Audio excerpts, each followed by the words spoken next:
Binge the full week of The Ray Taylor Show ad-free over at inspireddisorder.com/plus. This is The Ray Taylor Show. Rayz Dayz, episode 118. This is the show where I recap my week, and for those that aren't in the know of how this show gets released, basically like 2 weeks ago as you're listening to this, because the week that I'm talking about starts off with 4th of July. So by the time this comes out, that's like 2 weeks ago. But on 4th of July, I was hungover. I was depressed. I spent a lot of that time in bed, sleeping, kind of just in and out of sleeping, South Park on the TV, and that being almost a tradition.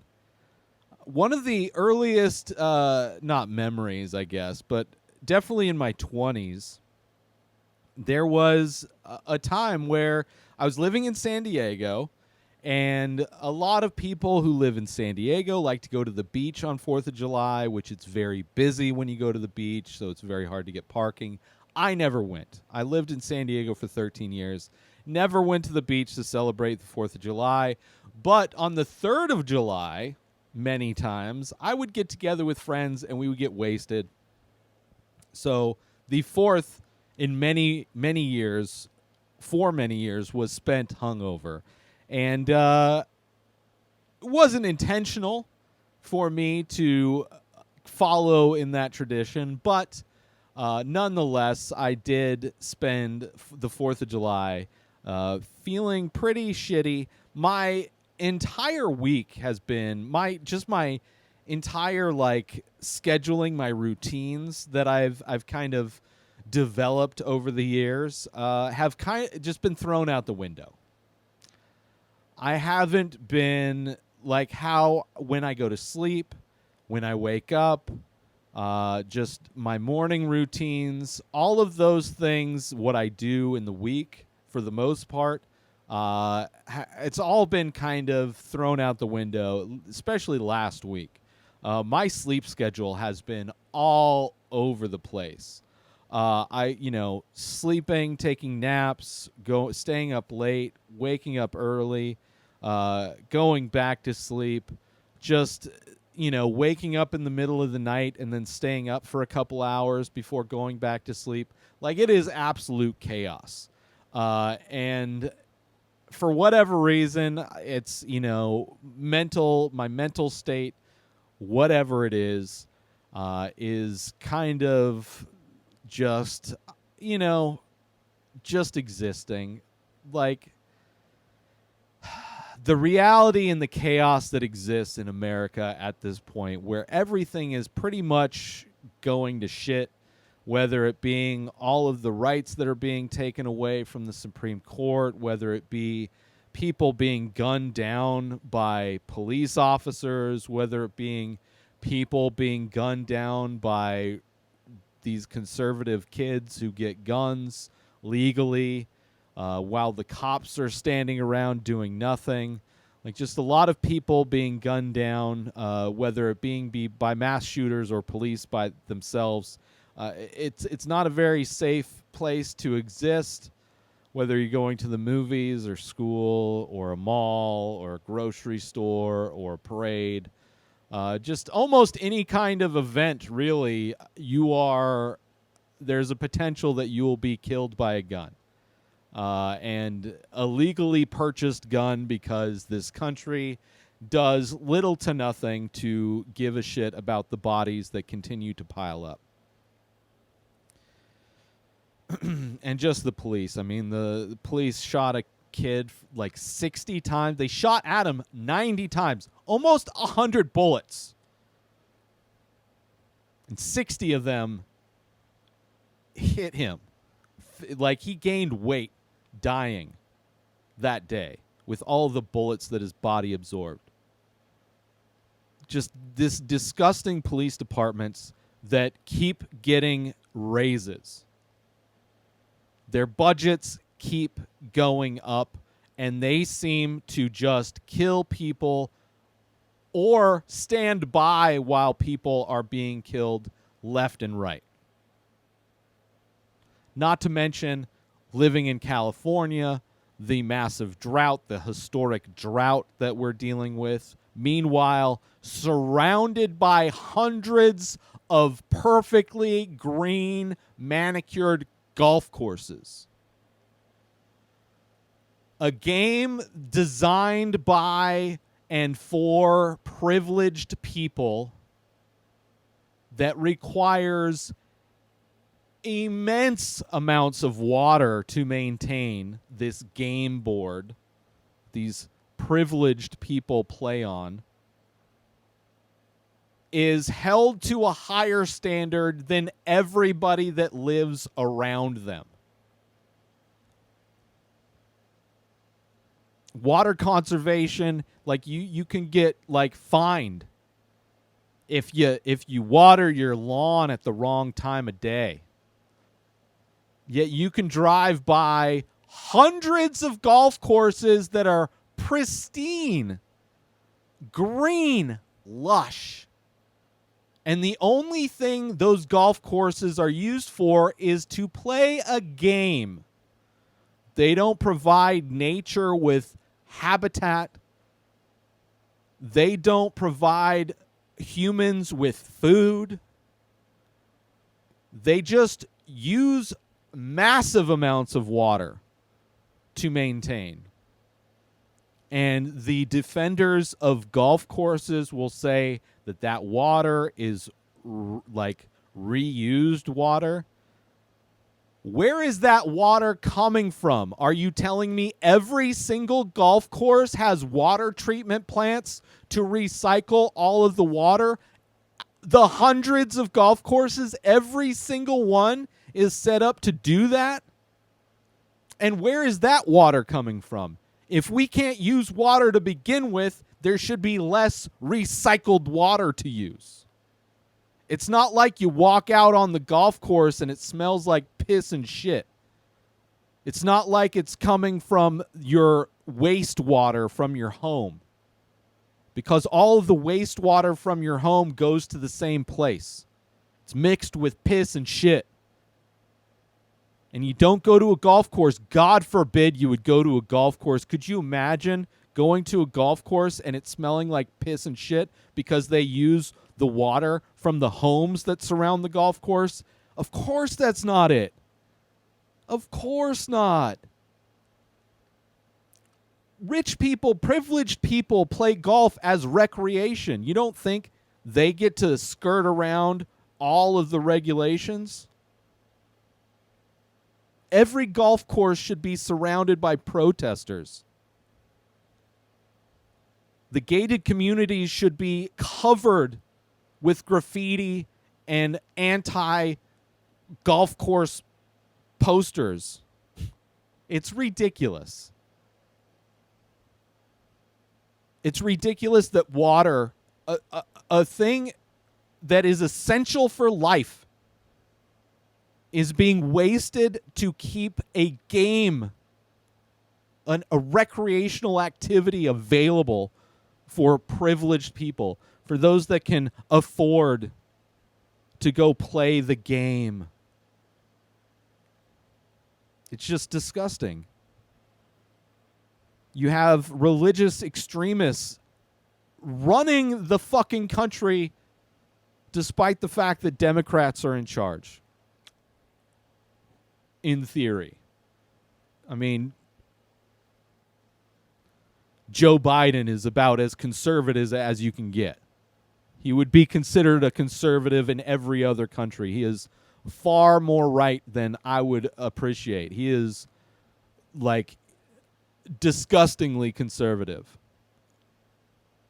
So many Democrats in politics are in the pocket of big business and vote and act in the same ways that conservatives do. So it's like, in theory, in name only, there's a bunch of Democrats in office and in Congress and the House, and it's like, the reality is that religious extremists are ruining this country. Christian extremists are ruining this country.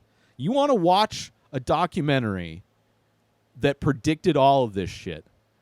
Watch Jesus Camp.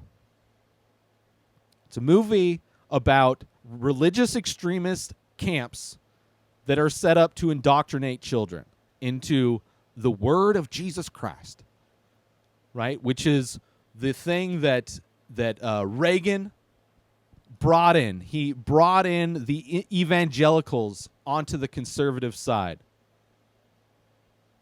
And then the Christians have been mounting an army ever since with their Jesus camps to indoctrinate kids in no way different than how the Muslim extremists indoctrinate their kids into becoming suicide bombers.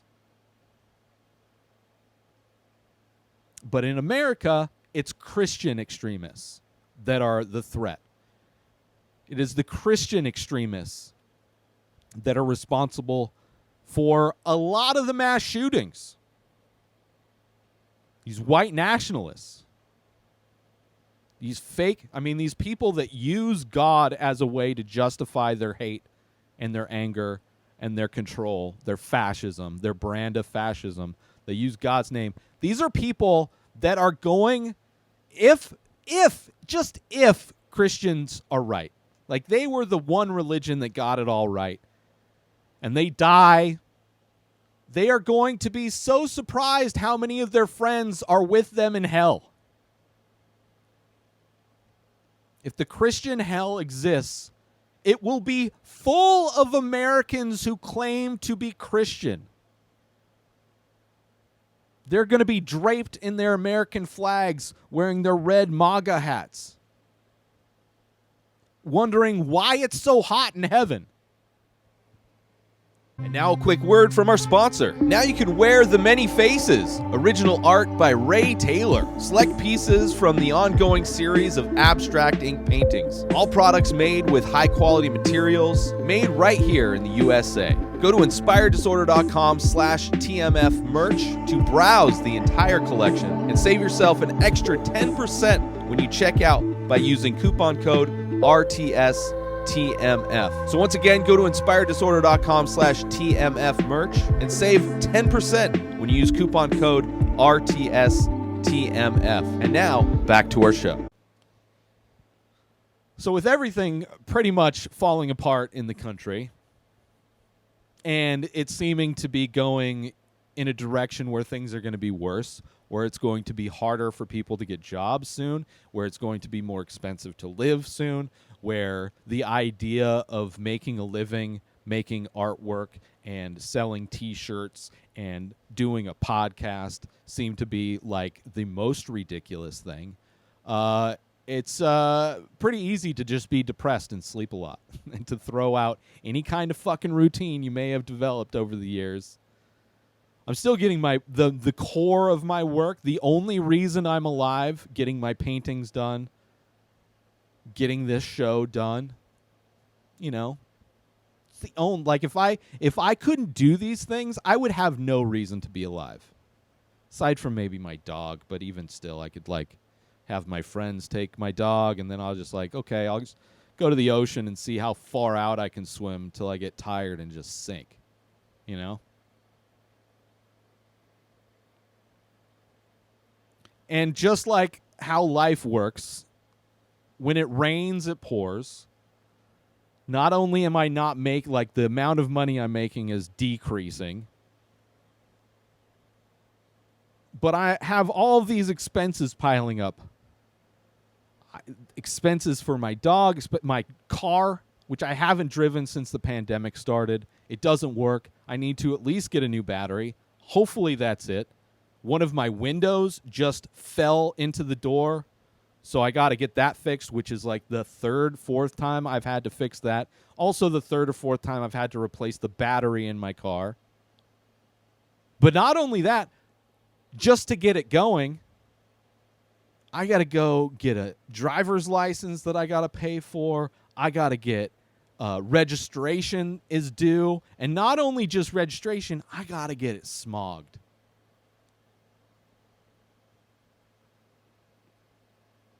It's like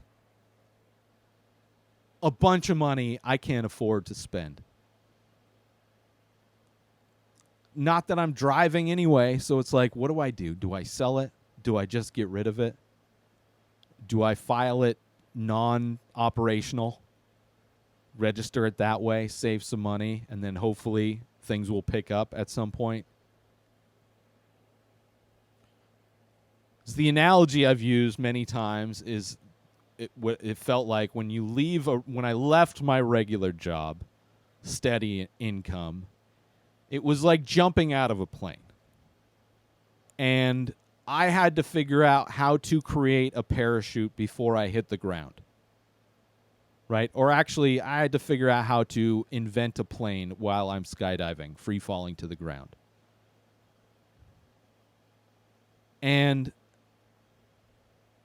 I've almost hit the ground many times. Gotten like inches, centimeters from hitting the ground. And then something comes through and I'm able to last for a little bit longer. I get a little bit more distance. I can go a little bit longer. Have a little bit more runway, which is not really runway, but I have a little bit more distance between me and the ground. I'm gliding a little bit. And it's like, the more expenses pile up, the faster I fall to the ground. And it's just a depressing thing to think about. So I try not to think about it. I get so much anxiety opening up my bank account to see how much money is in there. It just even knowing it just gives me anxiety. But I don't know. One step at a time. One step at a time. I'm going to get my dog taken care of, which isn't a big thing. She just needs her nails are ridiculously long because she's old. And they don't wear down while we don't take long walks anymore. In Denver, I was taking like 3 to 5 mile walks every morning. Her nails would just naturally wear down. And now that she's older, we don't go on as many walks. It's also heating up, so we don't go on as many walks. So there's less opportunity for the nails to wear down. And they've just grown to where they bother her. And she's in pain. In more pain than just the regular pain of being old. So I'm going to get that taken care of hopefully this week. I've tried to do it myself, and I tried so many different ways to try and clip her nails myself, and it's impossible. She will not let me do it. So I'm going to take her somewhere to get it done. Hopefully it won't cost that much. Hopefully it'll work, it'll be smooth. It's another thing. Anytime I take care of something, it ends up being more difficult, costing more money. Like every solution is only the tip of the iceberg usually. But I don't know. Even though my week started off pretty depressed and sleeping a lot, I did seem to have a little bit more of a productive week. I started working on preparing new merch. So hopefully within the next week or so, there will be new prints available and new shirts available on my website, inspireddisorder.com. So, I got to keep, because maybe somebody will want to buy a print. Maybe somebody will want to buy a shirt.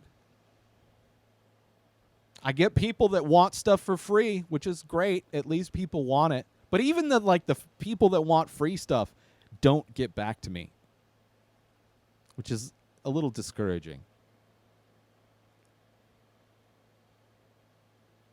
But I don't know. It's like things are starting to grow. Subscriptions to the podcast have grown.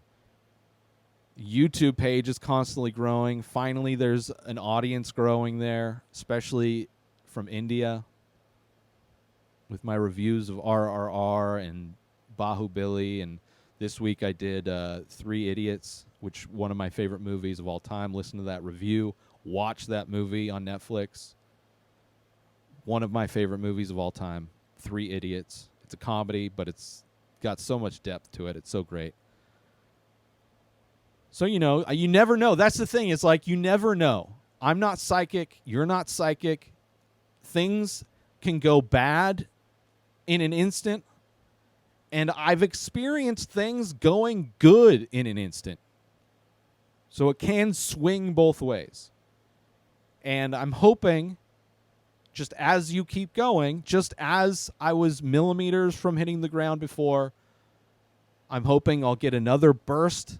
I'm hoping for not just a burst. I'm hoping for sustained flight. Like hitting a gust of wind to get me off the ground and to give me more time isn't the same as flying. I need to fly. You know, and I have a lot of potential. There's a lot of things that could potentially take off. People could start collecting my prints. People could start collecting my artwork. Businesses could hit me up to have me promote their stuff on this show. Pay for advertising. There's potential. There's a lot of potential. But it's just like, will that come before I hit the ground? And even like doing live art shows. The Valley shuts down during the summer. There's nothing going on. The stuff that is going on, I've emailed, and it's just like there is zero contact back, and there is not a lot of options. Not that I have a vehicle to even get to a show right now anyway. So I don't know. Join Inspired Disorder Plus today. Head on over to inspireddisorder.com/plus to join. Membership includes members-only discounts and deals. You get access to the Ray Taylor Show completely ad-free, as well as bonus episodes. You get access to the complete live painting archive. You also get access to every single podcast ever produced by Inspired Disorder, hosted by Ray Taylor. You get access to Ray Taylor's personal blog, as well as the opportunity to ask me any questions. So if you want to start a podcast, you're into art, ask me anything. And so many more things are being added every day to Inspired Disorder Plus. So sign up today, become a member, head on over to inspireddisorder.com/plus and become an Inspired Disorder Plus member today. Kind of one of the bigger bummers is Tiger Belly, the shirt I'm wearing now. It's merch from that podcast, one of my favorite podcasts. It's hosted by Bobby Lee, the stand-up comedian and actor, and his girlfriend, or I should say, former girlfriend now, Kalila Kuhn. They broke up. From what they say, the show's going to keep going on. I believe them. They're going to stay friends. I believe them. I listen to and watch another show that Kalila is on called Trash Tuesday, which she is one of 3 hosts. The other 2 are female stand-up comedians. I enjoy that show quite a bit. And she talked about in depth about all the hate that she gets and all the attacks that she gets online from all the horrible people. I'm sure a lot of that audience that is attacking her are people that are attached to the Brendan Schaub, Joe Rogan universe of comedy fans, because they're the ones that tend to be the most hateful. But it's sad to hear. It was sad to hear that they broke up. It was sad to hear that Kalila's being attacked. And it's a bummer. It's just a bummer when anything kind of changes. But, I'm still a fan of the show. I'm still a fan of both of theirs. She's not a comedian or anything. She's just a normal person that decided to start podcasting, like myself. Now, I didn't start podcasting with professional comedians, but I know what it's like having to deal with getting hate online by people that have no idea who you are.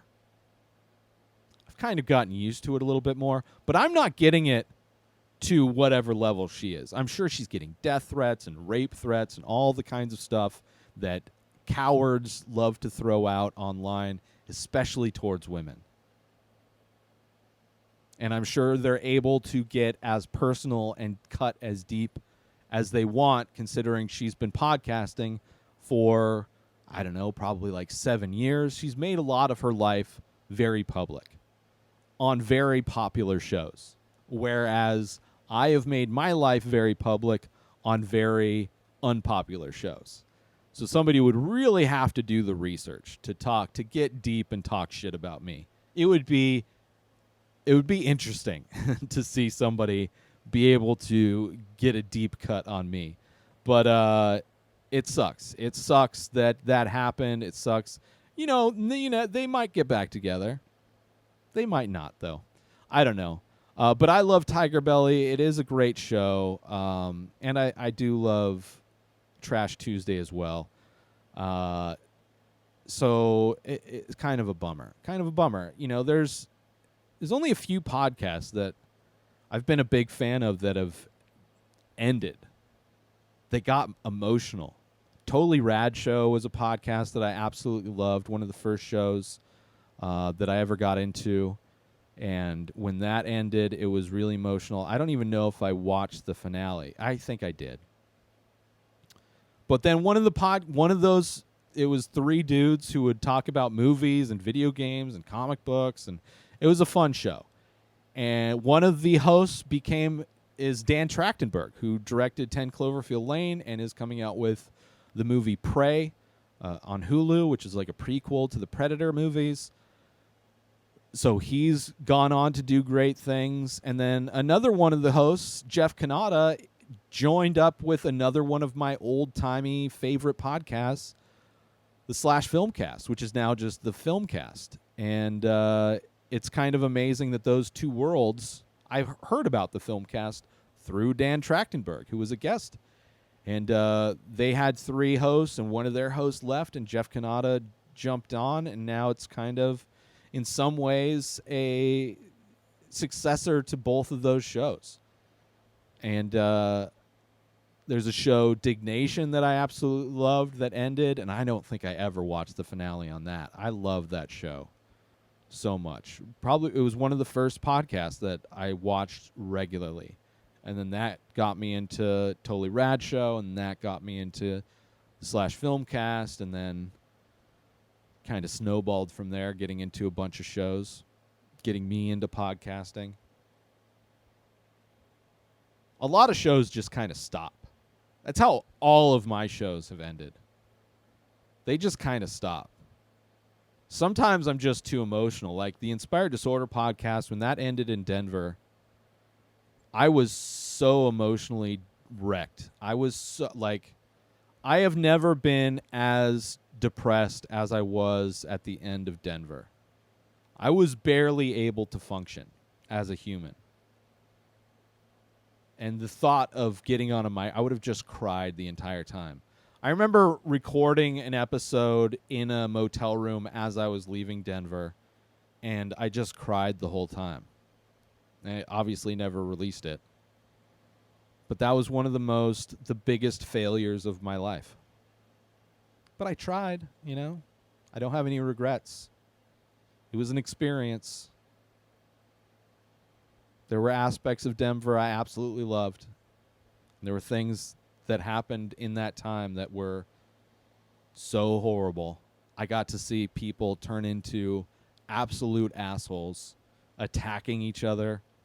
It was disgusting. It was disgusting to see how people I had respect for at one point, how they absolutely turned into some of the worst people in the world.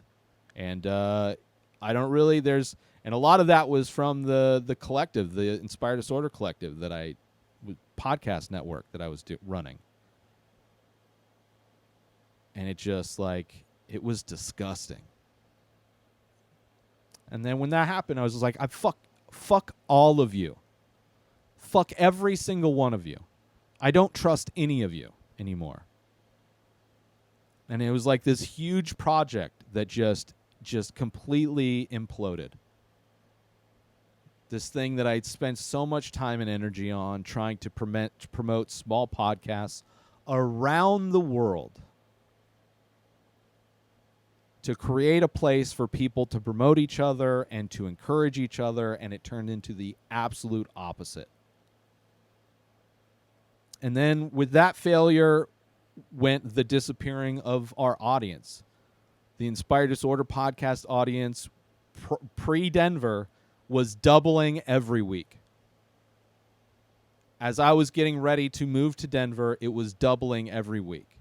And when I got to Denver, it had all but disappeared. The collective imploded. In Denver, I was starting from scratch in so many ways. The reason why I went on 3 to 5 mile walks with my dog every day was because I was depressed. Had major anxiety because it was like, I just sold my condo. I left a job, cashed in my 401k, thinking that going to Denver, lower cost of living, I am going to grow the network. I am going to grow the podcast, and we're going to do this thing for real. And it all exploded. It was all gone. And I jumped out of that plane, and I was like, how am I going to do this? And I didn't. I had a friend, thankfully, in my old hometown that had a garage that I can live in. And as my last few dollars ran out, as I maxed out my credit card, I got back to this place and started from scratch again.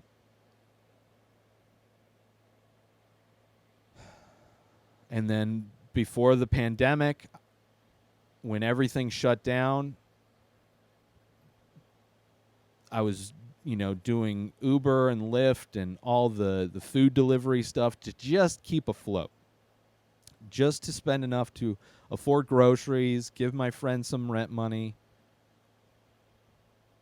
And when that all went away, I was literally down to nothing in my bank account when everything kind of went through. When the stimulus check I didn't know I was going to get went through, when unemployment that I didn't know I was going to get went through, and then it was like that gust of wind that gave me more time. And I've been smart and trying to be smart about it and trying to use the money effectively and sparingly and trying to maximize everything I do to grow as much as I can to hopefully not have to get a job somewhere, which is like ridiculous to think of that I could get a job somewhere. I couldn't. My van is falling apart, not working. There's no way I could make money doing the rideshare stuff, the gig work anymore. I'd have to work somewhere, which I don't know who's going to hire me. I don't know who's hiring. I would hate everything that would be available to me. I would have no time to do these things.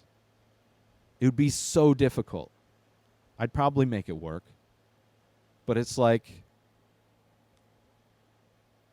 it's not the life that I want. It's not like surviving for what? Surviving for what? I don't know. So everything needs to work.